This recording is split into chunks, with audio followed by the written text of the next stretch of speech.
Hello, नमस्कार, आदाब, सत श्री अकाल और सलाम अलैकुम। मैं हूं मोहम्मद अहमद काजमी, लेकर आया हूं आपका पसंदीदा कार्यक्रम नजर दुनिया पर। इस कार्यक्रम में हम अंतर्राष्ट्रीय समाचार भारत के परिवेश में पेश करते हैं और ऐसे समाचार देने का प्रयास करते हैं जो आपको दूसरे माध्यमों से नहीं मिलते। आज का समाचार एक तरह से विश्लेषण ज्यादा है, समाचार कम है, लेकिन बहुत ही महत्वपूर्ण है।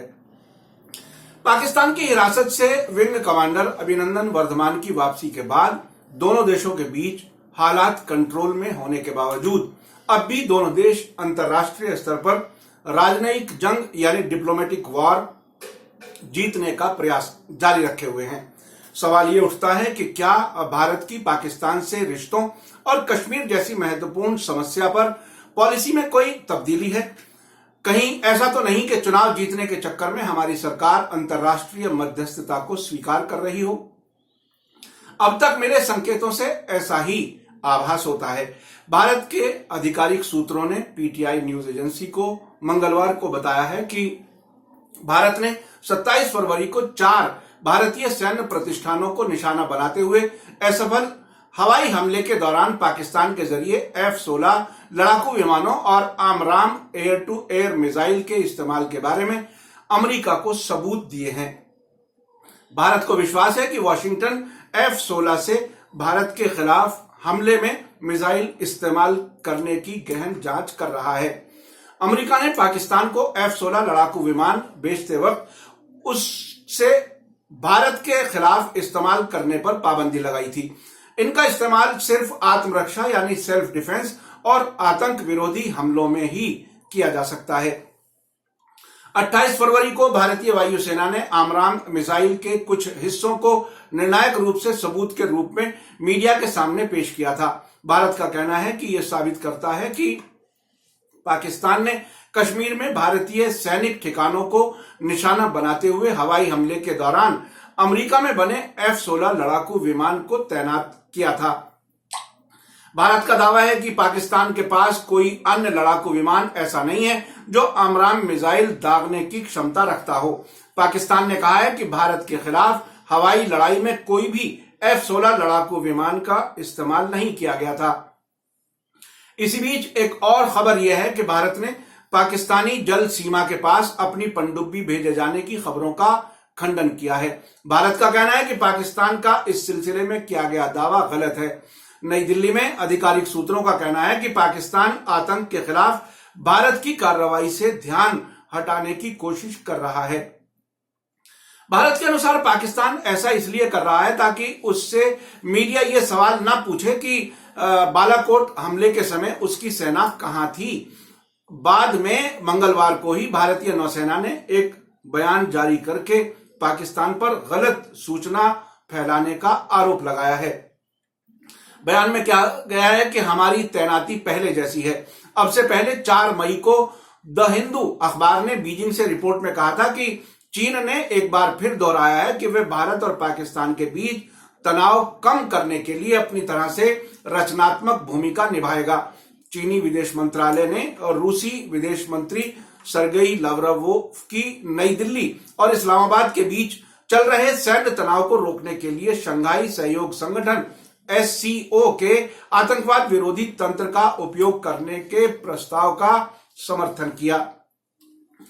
जब पाकिस्तान के विदेश मंत्री शाह महमूद कुरैशी के चीनी विशेष दूत के दोनों देशों के बीच संकट हल करने में मदद करने के बारे में दिए गए बयान के बारे में पूछा गया तो चीनी विदेश मंत्रालय के प्रवक्ता लू कांग ने कहा कि चीन ने दोनों देशों के बीच नजदीकी संपर्क बना रखा है।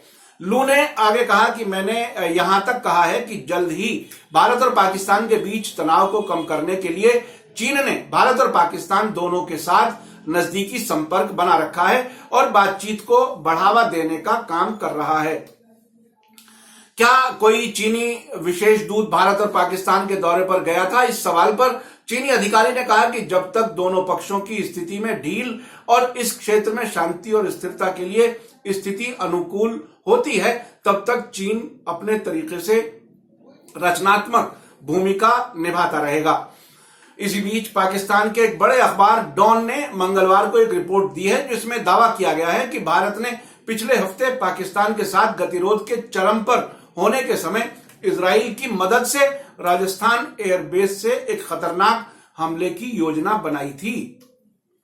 यह खबर उसने इस्लामाबाद में बिना नाम लिए एक ऊंचे पद पर मौजूद अधिकारी को कोट करते हुए छापी है। डॉन के अनुसार पाकिस्तान की सरकारी सोर्स ने दावा किया है कि समय रहते खुफिया सूचना के मिलने और बैकडोर मैसेजिंग के जरिए भारत को यह स्पष्ट कर दिया गया था कि यदि उसने सुनियोजित हमला किया तो पाकिस्तान से ऐसी प्रतिक्रिया दी जाएगी जो प्रोबेबली यानी संभवतः दोनों देशों को ऐसी स्थिति पर ले जाएगी जहां से दोनों देशों को वापस होना मुश्किल हो जाएगा।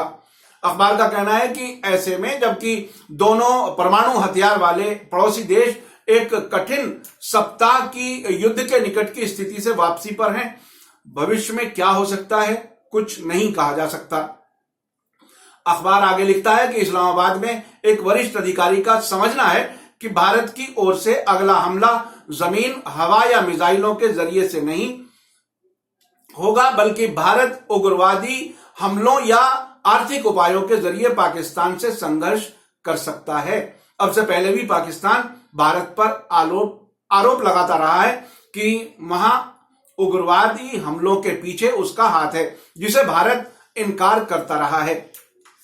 डॉन ने आगे लिखा है कि भारत ने पिछले मंगलवार को बालाकोट में प्रीएम्प्टिव हमले को जायज ठहराया था, जो कि 1971 के युद्ध के बाद से अंतर्राष्ट्रीय सीमा और पाकिस्तान के हवाई क्षेत्र का पहला उल्लंघन था।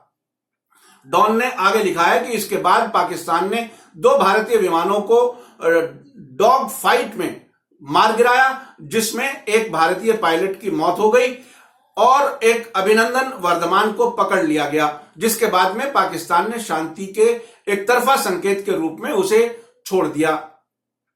इस पूरे घटनाक्रम में भारत की विदेश नीति में एक बड़ी तब्दीली नजर आ रही है। हो सकता है यह परिवर्तन चुनाव जीतने की रणनीति का हिस्सा हो। भारत अब तक पाकिस्तान के साथ समस्याओं के निपटारे के बारे में किसी भी तीसरे पक्ष के हस्तक्षेप का विरोध यानी मुखालफत करता रहा है, जबकि इस बार ऐसा लगता है कि हमने विदेश के हस्तक्षेप या मध्यस्थता के प्रयासों को स्वीकार कर लिया है। आपको याद होगा कि पाकिस्तान के प्रधानमंत्री इमरान खान की ओर से भारत के पायलट अभिनंदन वर्धमान के वापस करने की घोषणा से पहले ही अमेरिका के राष्ट्रपति डोनाल्ड ट्रंप ने कहा था कि भारत और पाकिस्तान से अच्छी खबर आ रही है। उन्होंने अपने ट्वीट में कहा था कि दोनों देशों के संपर्क में हैं।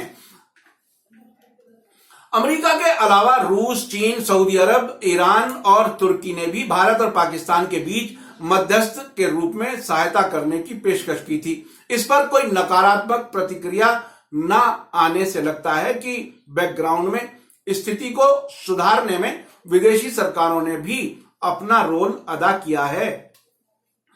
भारत के विदेश मंत्रालय की तरफ से ऐसा कोई बयान नहीं आया कि वे पाकिस्तान के साथ अपने लंबित मामलों के हल में विदेशी मध्यस्थता के खिलाफ है।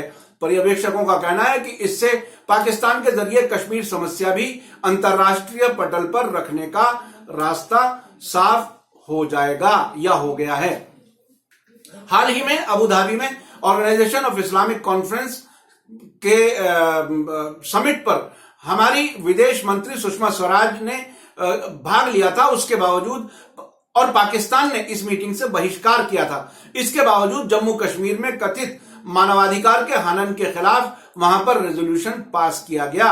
वहां भी भारत को डिप्लोमेटिक विफलता हाथ लगी थी, जिसको अब से पहले हमारी सरकार बहुत बड़ी सफलता कह रही थी कि हमारी विदेश मंत्री वहां जा रही हैं। आपको मेरा कार्यक्रम कैसा लगा कमेंट में जरूर लिखें। अगर आप समझते हैं कि सच्ची और अच्छी पत्रकारिता का दूर तक असर हो तो हमारे कार्यक्रम को अपने सभी सोशल मीडिया प्लेटफॉर्म पर शेयर करें। दुनिया में क्या हो रहा है और भारत के बारे में क्या चर्चा हो रही है, यह समझना हमारे लिए निहायत जरूरी है। अगर आपने अभी तक media star world YouTube channel को सब्सक्राइब ना किया हो तो वीडियो के नीचे लाल रंग से लिखे सब्सक्राइब को क्लिक करें और तुरंत बाद नजर आने वाली घंटी के आइकन को भी क्लिक करें ताकि हमारी हर नई वीडियो की सूचना आपको फौरन मिल सके। आप हमें फेसबुक, ट्विटर और इंस्टाग्राम पर भी फॉलो कर सकते हैं। इसी के साथ मुझे दीजिए इजाजत। धन्यवाद, शुक्रिया। जय भारत, जय हिंद।